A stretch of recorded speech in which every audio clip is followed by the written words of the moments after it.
Hello guys! Welcome to my channel. This is V-World Cyprus. Guys, alam nyo, may kukwento ko sa inyo about dito sa mga tao sa Cyprus. Alam nyo guys, yung pagkain nila dito, napakasimple lang. Mga laga-laga lang or boil, just boil. Tapos, yung mga ganyang klaseng tawag nila dyan is lubya. Ito guys yung pagkain na walang katapusan. Never silang nagsasawa sa mga pagkain ganito na iboboil mo lang sa tubig tapos saka lang nila titimplahan kapag luto na. Yan kagaya niyang sitaw, 'di ba sa Pilipinas kapag magluluto tayo may mga arte-arte, may mga sauce na nilalagay or may mga yung mga soy sauce ganon, yung mga Maggi. Ito guys sila pag kumakain ng mga ganitong pagkain ay ano lang, napakasimple. Pero kapag nililinis natin yung mga ganyan, dapat i-check din natin kasi minsan may mga uod yan eh. Yung mga uod na yan, hindi yan nakikita kasi minsan kakulay ng kung ano yung kulay ng gulay, kakulay nila yung uod. Kaya yan, kagaya niyan guys, yan ang pagkain nila dito, lubya, bages, yan ang malimit nilang kinakain dito.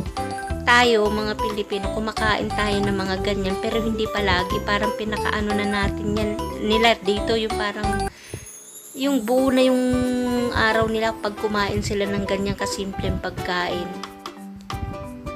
Mga lalo yung matatanda dito, ganyan pag nagluluto ako dito, nakuha ko na yung step ng alaga ko paano siya magluto kasi araw-araw mong nakikita natural pagka tayo pa mga Pinoy kapag araw-araw natin nakikita, nanggigets na natin agad-agad. Kaya ngayon medyo ako na ang gumagawa pagka yung alaga ko parang tinatamad, aakuin ko ng lahat kasi wala siyang tiwala minsan sa pagluluto ng pagkain kasi gusto niya siya yung nagluluto palagi. Ngayon medyo mahina na siya kaya ako na ang gumagawa.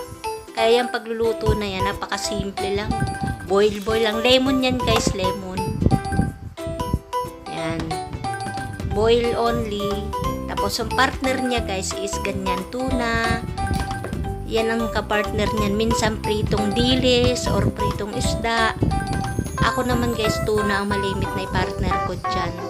Ganyan din si Lola pero ngayong araw na to hindi siya kumain ng tuna. Kaya akin lahat. Thank you guys for watching. Bye!